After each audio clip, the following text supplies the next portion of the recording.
Hello and welcome to the Player2 Video Games Club. I'm your host Paul James, and today I'm joined by Jay Parnas. Who will be hosting for the month of July. Yeah, kind of. You'll see Damo's not with us. He can't make it today. We've abandoned what was going to be his game for the month. We've just popped that 1 month back. We're doing an all game. Damo would have points on this particular one, but he's not here for it. So we're going to be talking about a range of different Mario games. Yeah, we actually jumped around to a couple of games this month, but we wanted to kind of go a little bit more towards something centered on the Super Nintendo, obviously, since in the last month. The SNES Mini. Yeah, the SNES Mini Classic, has... or whatever the hell they call it. Is that yeah, like we called it the NES Mini, but it wasn't actually called the NES Mini. No shit. It was the NES Classic, and we just kind of slapped the word Mini on there. Everyone did. It wasn't well, because it was mini. Like, it was small. Exactly. That, and so, like, yeah. What do you want? That's the thing. Yeah. SNES Mini is a way better name than the SNES Classic, because it is. Fuck you. Because we already knew it to be classic, but now it's mini. Yeah, exactly. Yes. It was classic then. So we're talking about a range of different Mario games from the Super Nintendo. So era. I was originally... Jay wanted to talk to most was Mario Paint. Oh, fuck. Why have they not made an... I mean, I know that they put... golden opportunity. Well, I think I heard somewhere along the lines that they put their assets, what they were going to have towards a new Mario Paint, into what became Mario Maker. Good. I heard that at one point. So I'm well like... worth the expense then. Yeah, absolutely. But, no, well, originally I suggested that we do Mario World, because obviously that's arguably the pinnacle, at least on the Super Nintendo, as far as Mario games are concerned. Yeah, if you take Yoshi's Island out of the mix. No. I mean, in terms of, like, if you want to look at all categories, Yoshi's Island still, like, will never match up to Mario World. In terms of content and secrets and... No, I think it's a better game, but I am just trying to stir you up. No, it's fine. Fuck you. But because obviously Mario World is... I mean, it's a 2D Mario. You kind of... You know what you're dealing with, and there's not a huge amount to talk about. I figured I'd fall back on my own cheeky little trick that I did when we were doing the SNES Mini last year, and just go, how about we talk about Super Mario All-Stars Plus World as a game, and just count that as the one. Because, so there's a game. Look, it's nice to be able to talk about the evolution, I guess, of the Mario formula, and even though in All-Stars they've kind of up-resed the graphics to 16-bit graphics, you still get to see the progression. Yeah. So where do you our game for the month will be that. Where do you want to kick things off specifically? It's probably best to start with Super Mario Brothers, like just the first, ported one. OG. Yeah. It's. I mean, look. For what it's worth, All Stars was my first game. Not All Stars with World. I didn't actually play World until it came out on the Wii's Virtual Console. But, oh shit. But yeah, the original one. Yeah, that was where I started. Yeah, that was where I started as well. I believe. It was definitely one of the first Super Nintendo games I played. As we've talked about in a previous episode, Mario Brothers 3 was my first game, and first game that I finished as well, with a lot of assistance, which we'll be speaking about it a little bit later in this one. But Mario Brothers 1, obviously, it's a pretty legendary title at this point. It's fucking tough to go back to. That game does not fuck around. I played it at Acme recently. I was just there like last week, and they've got that little section that's for games, just assorted bits and pieces. It's free to get into, and I played it there. And like, oh geez, I can't speed run this like I used to. Yeah, I mean, look, it's not that difficult. You can definitely get through it, and with some of the warp zones. Yeah, but it's the But if you don't take the warp memory. zones, and the timing and all that sort of stuff that I've kind of lost in that. Though I feel like on the All-Stars one, it wasn't quite as punishing as Mario 1. I remember in Mario 1, if you kind of hit... your jump would be part like a semi-committed jump, where if you would like hit a wall, you would then just plummet. Whereas I feel like in the All-Stars one, they may not have had that. Well, you got a little bit of bounce back off the wall. No, not bounce back. You could kind of push against the wall and like sneak into okay. crevices. I feel like that might have been the case, but I don't remember. But even still, like it, it's your classic jump on Goombas, collect mushrooms to get big, get swole. And it's what kicked off the franchise. And yeah, it's like, I mean, I played it, obviously in the lead up to this. We kind of I dropped this on you, I guess, in the last 24 hours. 24 hours. When we sort of switched gears to... Oh, yeah, all right, sure. Switched gears to... Are we going to do a chainsaw sound for that? No. Or no? All right. To basically to this one. And, yeah, so I managed to get some time in last night. I've got it on various platforms. And, man, yeah, it's still fun. Like, it's still really good fun to play. It's... Like, you can see why it was so popular. I mean, back then, where you would dump a whole bunch of money into a single game, and that was kind of your game for the next couple of several months. months or whatever it was, yeah. Yeah. And the thing that I found the most interesting was not just the muscle memory that you have, but like the item box memory. Like knowing that one's a coin block and that one's a mushroom, I need to hit that one. Or like I remember that this, like in 1-1, the first extra life is like 5 squares from the third pipe or something like that. It's like, yeah, you kind of remember where shit is. It's that same muscle memory thing I was talking about before. Yeah, but that's the thing. Like, it's like, is that muscle memory or is that just memory? You know what I mean? Like, it's almost ingrained. And I suppose hidden stuff these days is not quite like that. Even in platformers, it's very difficult to have, I suppose, memorable, like, secret things. It's because there's just so much content these days. Yeah, I guess. Which is certainly part of that I guess. problem, I guess. I don't know. If you want to call it a problem, that there's so much game there. I think it's also that these days difficult games are they've almost got bragging rights associated with them. So Souls. But even in the platforming, Ori. Yeah, well, I remember you saying that game was hard as shit. Just when you went through those little escape scenes, they were brutal. But I mean, if you think about that, like having hidden mushrooms and stuff that on successive attempts you can be like, all right, cool, well, I can double down and grab this, and if I stay large I can get this next one, and that'll give me like a fire flower or something to make my run home nice and easy. Like, stuff like that, I guess. The management aspect. Yeah, they kind of take that out of it now to, I suppose, make it more difficult and challenging for people so they can boast, hey, this is for everyone. Which I don't know if they need to do. Like, I feel like those games are still for everyone. Yeah, regardless. No, I'd agree with that. And I don't think it's because, you know, the older generation of gamers now played that when they were kids, so they don't like it's nostalgia over fun. I don't think it's that, because it certainly wasn't that for me. Like I don't have any real nostalgia for Mario 1, but it was still, you know, it was still fun to, you know, to dive in. I was still cursing when I made a real bad jump into a pit. I was just like, yep, hop, fuck. So where is the majority of your Mario nostalgia in regards to these games directed? Probably... We'll bounce around between the different games. Yeah, I mean, probably crossed over between 3 and World.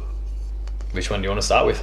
I mean, 3 is obviously the next World step. does a few things differently, I guess, to those others. It does, yeah, it does. Yoshi and those sorts of things. So maybe we can treat that as more of a standalone conversation. But not really. I think 3 is a great platform to look at World from, because there were so many of those power-ups. Like, you know, you've got your raccoon suit, and then your tanuki suit, and your frog suit, and you've got all the different, like, abilities that you can have in that game, and you can almost see where there is not an exact one-to-one in Mario World, but there is definitely analogs. So, like, I mean, if you think of the cape compared to the tanuki suit, they're not all that different. No. Like, you run a bit, you can fly. And I'm pretty sure the tanuki suit has, like, a stomp. The raccoon suit doesn't, but I'm pretty sure the tanuki suit has some kind of... Can't you become, like, a tanuki statue and, like, stomp on things? I don't recall, to be honest. Pretty sure that was the thing. Which obviously we're going to get howled down, so feel free to do that. Oh, look, I mean, I'm dropped this on you in the last 24 hours, and you were up all night playing Pokemon Go. Shame. We'll talk about that in next month's patch updates. But yeah, I mean, so I'm basically pulling on your memory, and I was lucky enough that I'm like, cool, I know the thing I'm going to do. I know exactly where my copy is, and just go for it. And just go for it. Well, yeah, my quickest way to get one would be via illegal means, which I didn't do. So then, otherwise, I'd have to go back to Mum's and get either the Super Nintendo copy or pick up the Wii Deluxe Edition port thing they did a while back. Is it on? I don't think it's on. And I don't think Switch? it's digital. No. Wii U? No. No. Oh, I mean, Wii U via the Wii's Virtual console. compatibility. Oh, no, just being backwards compatible with the Wii. Oh, okay. Yeah, right. Yeah, so a lot of fucking around, but yeah, that or some form of emulation. Yeah. But that's the thing. Like, I mean, as soon as for me, as soon as booting up Mario Brothers 3, like just the music, and as soon as you get dropped onto that world, like, you know, like the world map. Yeah. Like that first world map's background music. Going poor and looking at what you've got to do. Yeah, but like just the background music is just this huge like tsunami wave of nostalgia for me. Like that. Yeah, like No, just even like you- that even you tune, mentioning it, I can hear it in my head, so- Yeah, like it's like straight there. And yeah, just like the Mario kind of like doing the walk on the spot as he moves from like square to square, Yeah. and like the even the sound effect of like it fading to black, you know, like the little chime that does. Yeah. Like all of that stuff. That's is- sounding more like a chime, not that crap I just did. Yeah, well, whatever. It was the effect, though. Yeah, and it's with the little triangles going to black, and the like the stage right at the end of the level, like the break, Yeah. which was very unique to that game. But I mean, you would see it and you'd be just like, I'm there, I'm safe. Yeah, like that stuff for me was like huge nostalgia stuff, and because so that was before the time of any of the like. Well, before I was certainly old enough to know any of the cheats and tricks and level skips and any of that sort of stuff in that game. So for me, it was like grind through world after world of just like levels and kind of like a blur of being a very, very young human and buttons and things like that. So like that sort of stuff for me is like where the nostalgia is. But, you know, Mario World for other reasons that we'll talk about when we're talking about that one. But in terms of what Mario 3 brought to it, I mean, I don't even remember. Like, I know that I've obviously finished it, but I don't even remember playing much with the Karibo shoe. No, Hoppy I never Green really, shoe. I never really messed around with that Yeah. much. Like, as in, I'd used it, but whatever. Yeah, Didn't. it's like it's not like that sort of stuff. Like, And that had a very small role, that one. Yeah, it did. Compared to some of the It others. was in like World 6 or something like that. So it's like you needed to really invest the time to get there. Yeah. But man, Whereas I could tell you almost beat for beat the first couple worlds because I did them all the time. Like And- you finished the game, but and even having secrets on like the there'd be times where overworld. I'd go to play it and like, all right, I'm going to play and finish it. No, I'd get through the first couple worlds and something came along, so I'd have to stop. Yeah. And then I'd come back to it a few months later or whatever. Oh, I'll do it again, and I'll start from the beginning. And so I played those levels over and over, not so much World 6, 7 sort of ball. But not just that, I feel like that's probably the first Mario overworld as well. Yes. Yeah. And I mean, obviously they've recycled it since, but I mean, I think they even did that. They've had it for what they used it in World. They've used it in a bunch of the new Super Mario Brothers games. Galaxy 2. Yeah. Yeah, Galaxy 2 went back to that sort of Yeah. world So it's- breakup thing. Yeah, so it's, I mean, it's interesting that like it's like a formula that was built in like effectively their second true outing. And look, I've decided to save Mario Brothers 2 discussion to the end because it's like technically it's a different game. Yeah. Oh, super different. Well, it's originally it's not actually wasn't originally a Mario game. Yeah. Like Doki Doki Panic is its own thing, but obviously the Nintendo characters were then pasted over the top, and it was then renamed to Super Mario Brothers USA in Japan. So it's like it's legit, but a very different thing. But yeah, like for me, Super Mario Brothers 3 is just this. I don't know. It's like the run gauge and the like. It just everything feels really good. For me, yeah, I mean... Like the sliding down the I hill. was late to come to the party when it comes to World, and we'll talk more about that later, but yeah, for me, having now played all of those, 3 is by far and away my pick of those games. Yoshi's Island's still better, but of those other ones... I'm gonna smack you. of those other ones, If you would like three me to is the pick. smack him one, like, comment, and subscribe. Yeah, maybe you'll see it in a month and a half. Yeah. Yeah. or right now. You just preempt it. Yeah. Yes. So Yeah, World then. Yeah, look, World is amazing. Like for me, like as much as I probably have. In fact, I can almost say categorically that I will have more nostalgia for 3, but World is a better game. World is the, in my opinion, the pinnacle of a 2D side-scrolling Mario game. Obviously, it's no Mega Man X, and there's different reasons for that. There are aspects of Mega Man X that are way cooler than, in my opinion, than Mario, and obviously the items and all that sort of stuff.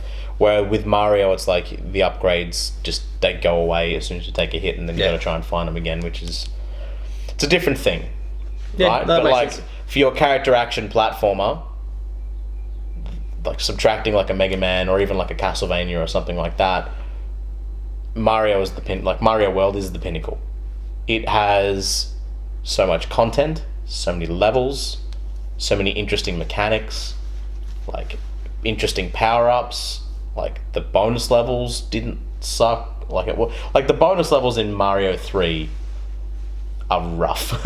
Like where you got the spinning and then some of that sort of stuff. And like the matching pairs. It's like you get 2 turns at it. You get 1 miss, second miss, they boot you out of the house.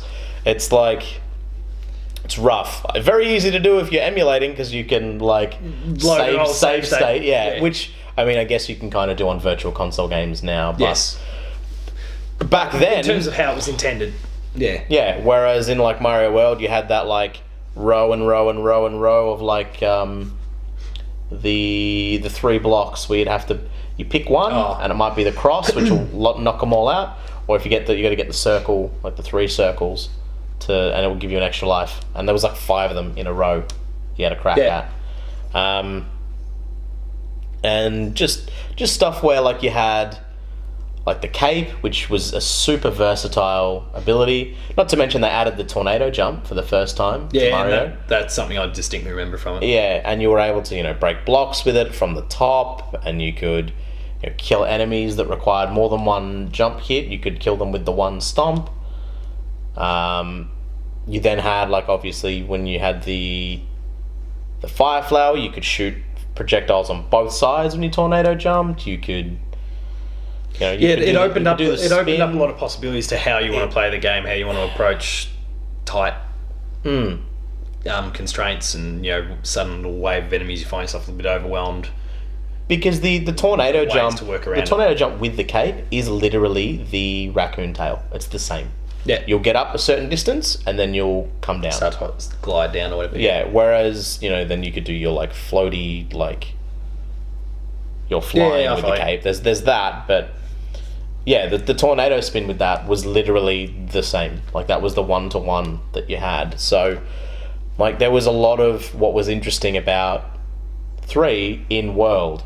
Plus, it also had all the question mark blocks and the secret levels and the key door endings and the ghost houses. Like, the ghost houses were effectively... I'm not going to say open world, but they were not traditional. They were pretty close. Like they would ask you to go from right to left in some of the sections. Oh, it could just be anything really. Yeah. It's asking right straight up. Other times it's up and down. Yeah. All over the place. It was like they took everything. Then just send you back in a crazy loop. That's right. You right out there. Yeah, and there were some doors that would lead you to secret doors that would boot you back to like 2 levels back on the map. It's like. You got to start keeping track of those so you don't stuff it up. Then you got to it's like it would just be. It was they took everything that made 3 amazing, and they added so much extra content, and so much like they extrapolated on their ideas in such a way that they took them to logical but very unique and interesting conclusions. But then you've got the stuff like the Star World and then the Special World after that, right? There was just so much in that game. Like you had like levels that you could skip, levels that you could unlock, levels that you could find. You had the exclamation mark and question mark blocks. Like you had the yellow, red, blue, green blocks, right? That you had to get the Switch Palace for each of them to do, and then you had warp pipes that would take you to different areas, and you could see like where World 8 would be, kind of. Even though that was the thing, they weren't technically worlds; they were like just different zones of the Mushroom Kingdom. And you'd gradually work your way around. Yeah.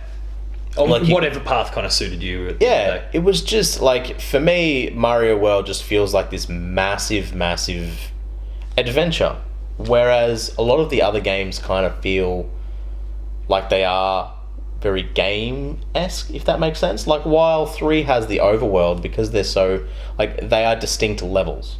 Like, you're literally, it's a laundry list of levels that you can check. Some of them you can skip because you don't have to go that direction. But for the most part, it's a laundry list, and you've got, your sub castle and then main castle with the airship.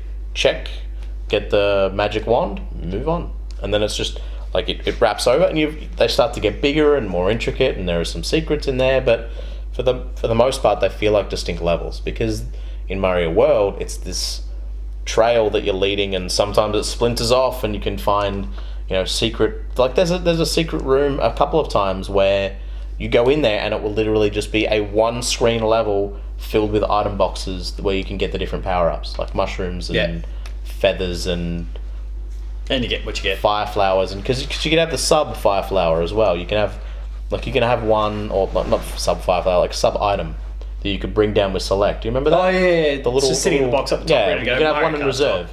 Yeah, kind of. Yeah, in some respects. Yeah, sort of. It was literally you had a pocket, like something in the back pocket for later, which meant that they could make bosses more interesting. Like, I mean, if you think of the bosses of Mario World, they were tougher, but they were also like, they were very unique. Approaches, like wasn't there that?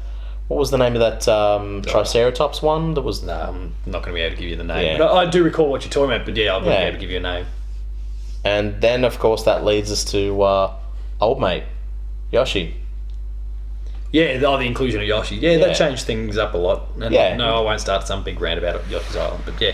But I mean, you've got to understand that, like, for the first time, Mario had a double jump. Effectively, I mean, you would be sacrificing. Oh yeah, you'd sacrifice him. You'd drop him in the pit and watch him die as you just leap to. Yeah, but I mean, you could also eat enemies that before that Mario could not kill, and you could also then have him eat like shells and stuff and spit them back out. And in some cases, like if you had a red shell, you'd spit out the fireballs. And if you spit out the yellow one, it would kind of like home in on enemies or whatever. And they also gave Yoshi abilities while he had him in the mouth. Like there was, I think it's if you had the yellow shell, he could do like stomps.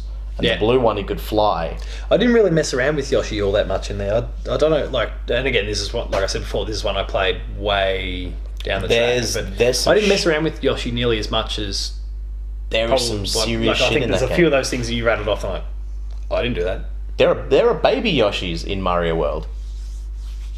No, don't reckon. It's like a little, like, so basically you hold it like a shell, and it'll just fucking eat shit. Oh yeah, no, okay. And that's I've done those different baby ones, and you can get different coloured Yoshis that way, from like special worlds where you go in there, you get the baby Yoshi, and you got to keep holding it, and he'll keep eating either I think it's fruit or shells. Yeah.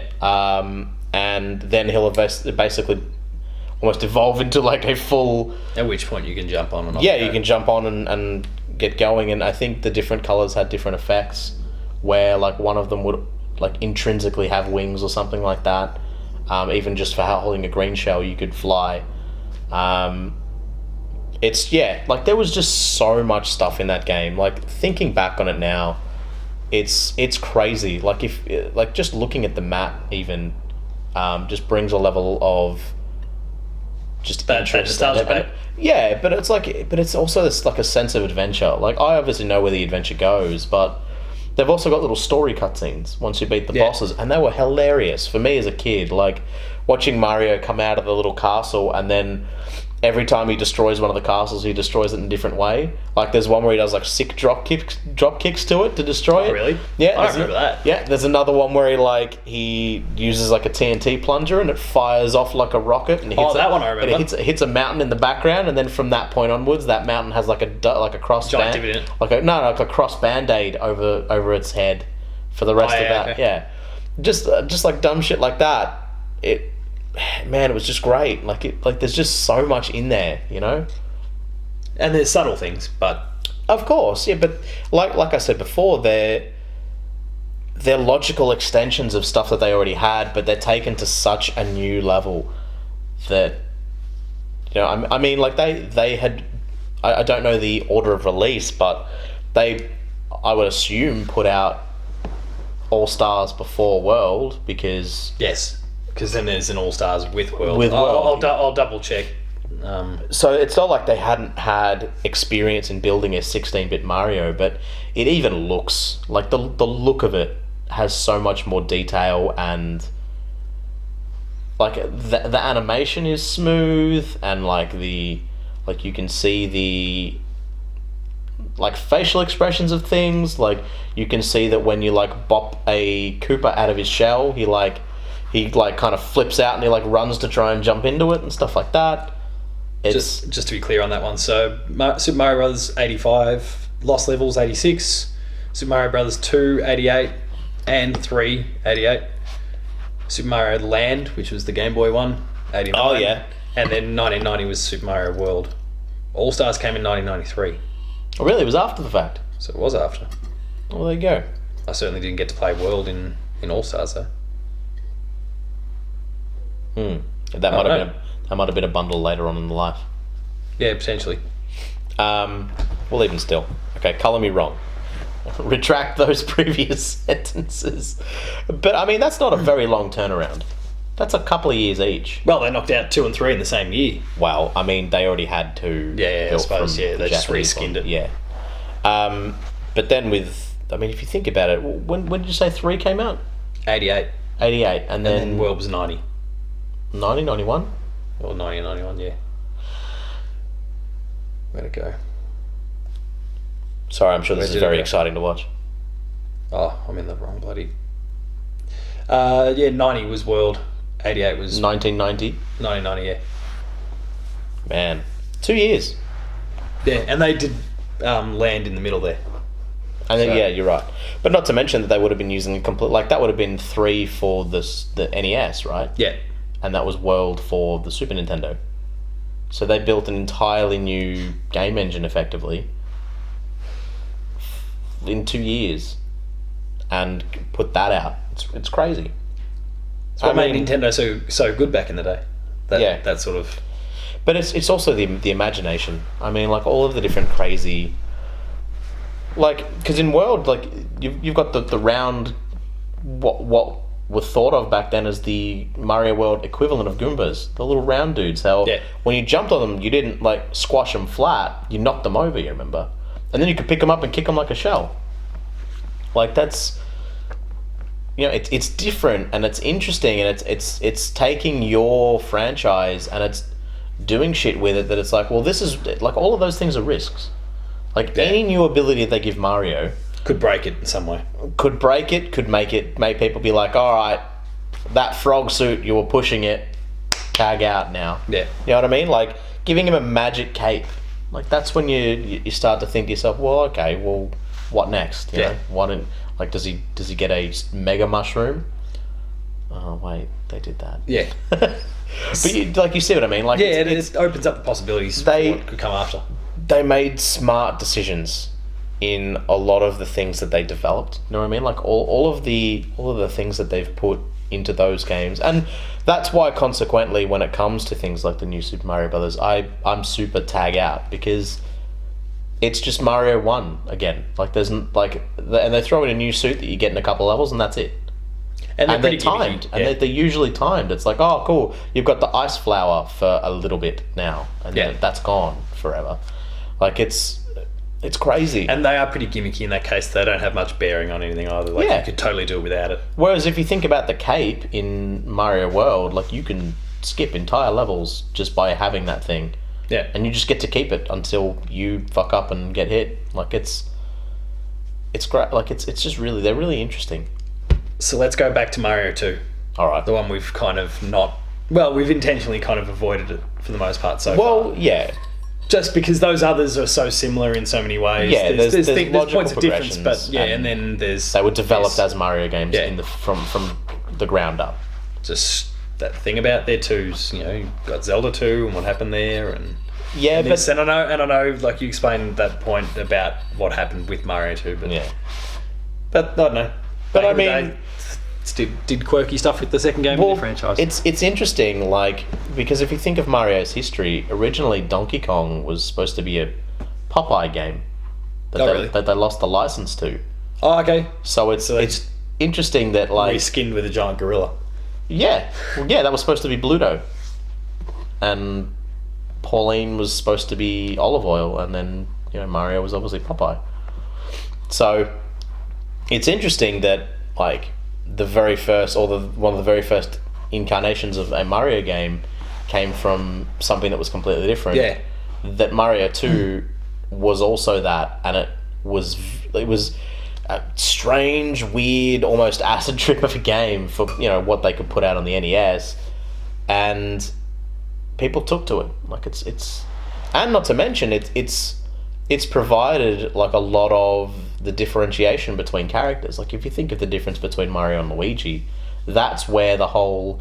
He's a little bit out a bit. Yeah, he can jump a little higher, but he's a little bit more slippery and doesn't... harder to handle, but has that perk of height. Yeah, that's right. And the same, so extrapolate that across the other available characters. And you've got Peach, who can do a little float, and I mean that's been reused in some of the new Super Mario Brothers titles. Even Super Smash Brothers has that as well. Like, it's it's set the stage for a lot of tropes that have been used in Mario games for decades now. Turnip throwing and all that sort of rubbish. Yeah, and look, you know what? Like, I didn't really ever play very much of that game. I don't know how much experience. No, it's probably the one I played the least. It's actually like it feels slippery. It feels imprecise for someone coming to it from, say, Mario 3, Mario World.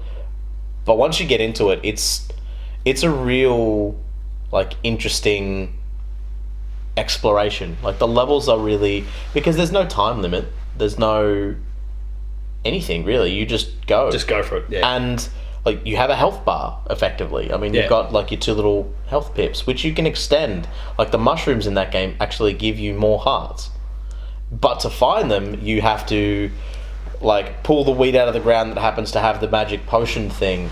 You then throw that onto the ground, which will create a door. And if you open the door, if you put it in the right spot, there'll be a mushroom on screen. If not, there won't be. Yeah.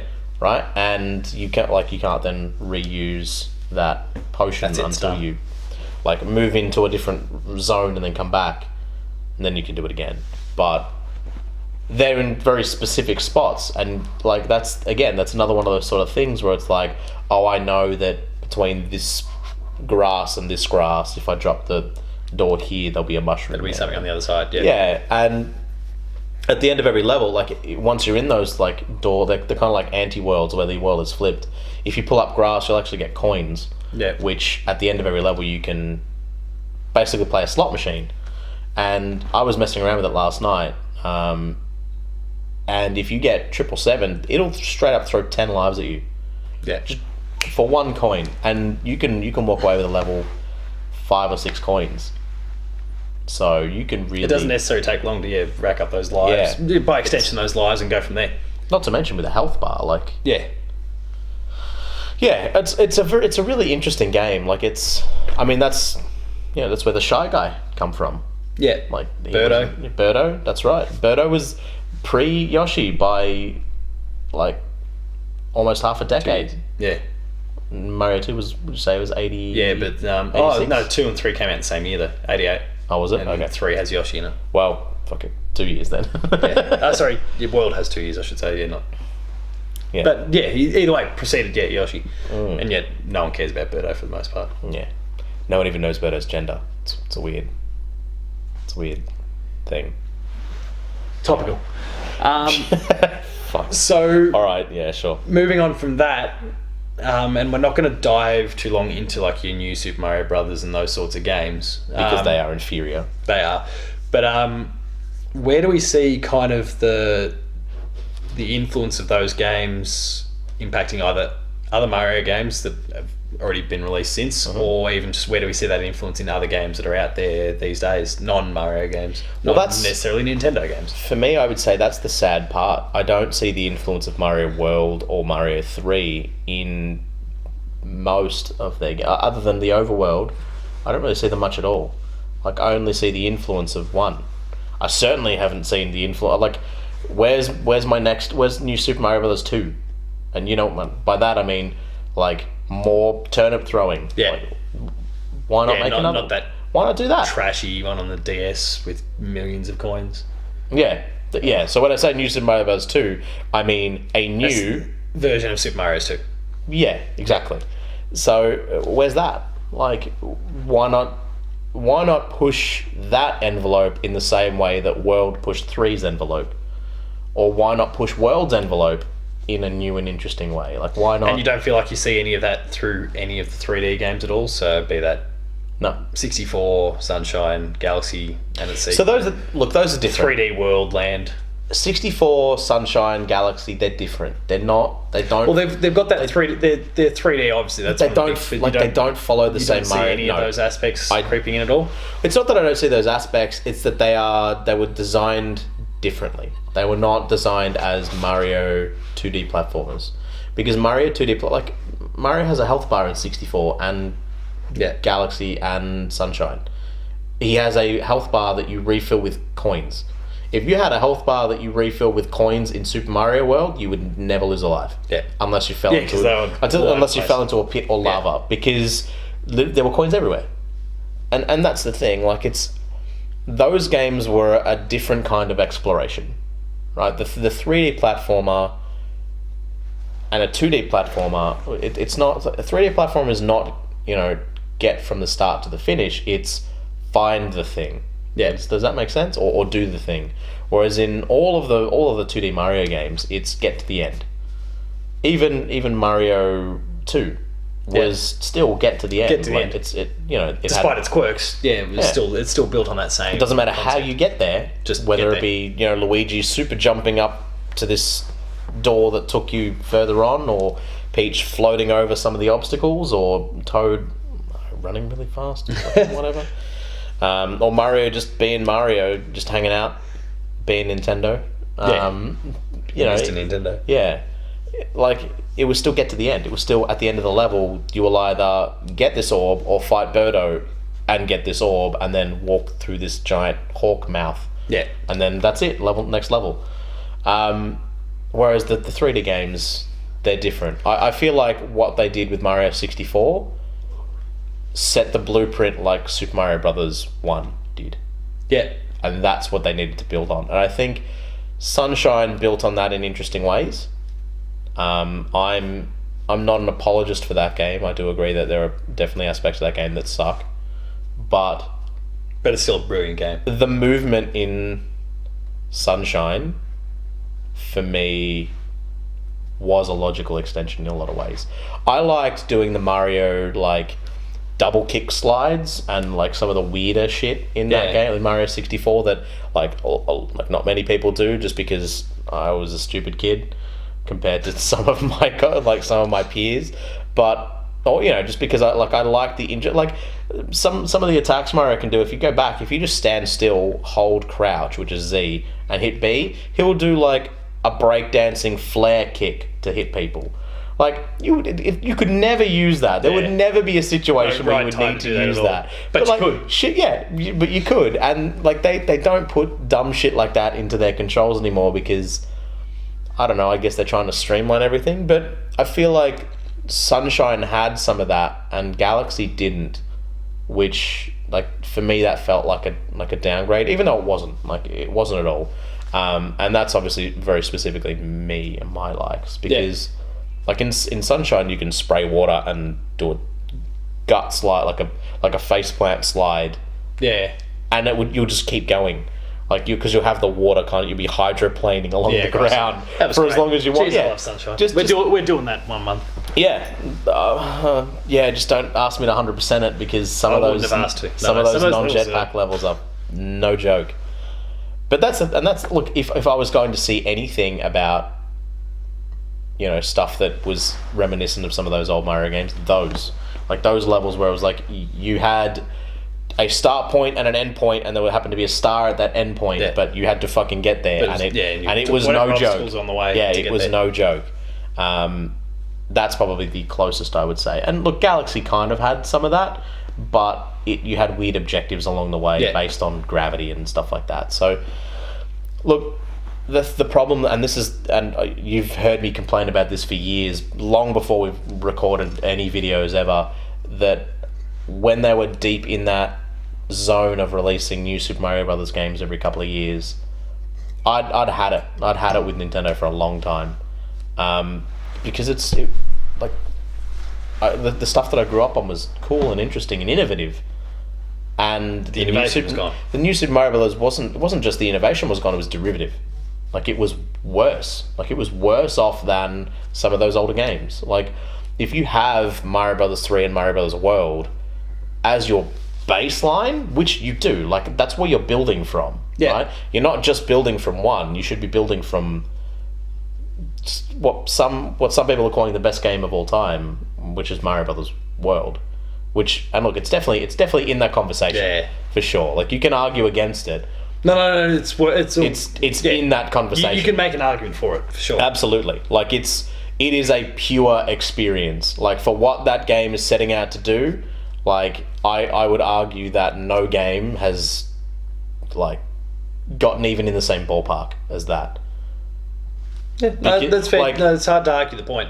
Like even things like your Crash Bandicoots or your Spyros or anything like that. Look, Spyro's more as a competition for, say, a Mario 64, but Crash 1 is very much like a 2D platformer in a 3D space. Yeah. Like there's not a lot of wiggle room. Like you can kind of walk around stuff, but we'll talk more about Crash in the updates. Yeah, and only to the detriment of yourself. Like usually if you walk too far, you just fall off the level and die. Yeah. It's more or less a platformer, right? Yeah. It's just the platforms go this way instead of this way, right? Yeah. And that stuff for me never comes even close to Mario World. So it's definitely in the conversation of best game ever made. I'd agree with that. No, I don't think it is, but it's worthwhile discussing. Absolutely. Would deservedly feature in a lot of top 10s. Oh, for sure. And that's the thing, when you've got something like that already made, I don't understand why they haven't pulled more of that stuff to it. And I think that's why Super Mario Maker was so successful, is because it pulled in mechanics from all of those games. The best bits. Well, even the worst bits. Some of the worst bits too, actually. Even the worst, like, have you seen some of those levels? They are nightmarish. Yeah. Yeah, it's a bit crazy. Yeah. But that's the thing, it's cool and interesting because, and I feel like if anything, Super Mario Maker is probably what is effectively like the spiritual successor to those games. Like, the spiritual successor to Mario Paint plus Super Mario World All-Stars combination, because it's got you can create those. Yeah, but you can also create more things with them. Like you can create bullet bills riding in clown cars, or bullet bill launchers, riding clown cars that fire coins. Yeah, like you can take those interesting things that they have and take them to a further, sometimes not quite so logical, but still an extension of.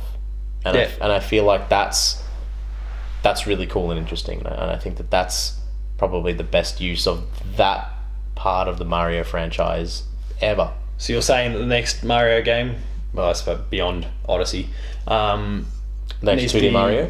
Yeah, it needs to be another Mario Maker style thing that allows people to just continue that, if Nintendo themselves don't feel like they can deliver in that same way they once did. Well, that's not even a factor, because they did. Like, they built some of their own levels that they put into that, and a lot of them were extremely creative. Like there were some Bowser made levels, like levels that were made by Bowser. The profile was literally just Bowser, and they were really cool and interesting. I don't know if you got a chance to see those ones, but they were fantastically designed, And I feel like having, like, people compare it to Little Big Planet because, like, a lot of the benefit is that you have a very strong user base that is developing content for you. Yeah. But I think a lot of what they did with the tools of that game was what made that game fun. Like, a lot of people weren't playing that game to play a platformer. They were playing it to play a Mario Paint style build something game. Yeah. And making those tools fun while also evoking a lot of that old Mario formula. That was that secret sauce. It wasn't that, you know, people were making content for you so there was a lot of content for the game. It was that everything was fun to do. Playing it was fun to do, building was fun to do, and it's hard to make that. So if you could have some more of a hybrid between, like maybe have a proper Mario game but also build in with the maker, with the creation stuff. Yeah, I think that's probably the sweet spot. I'd agree. That's your sweet spot, but that because it's very hard to go back now that they've created Maker.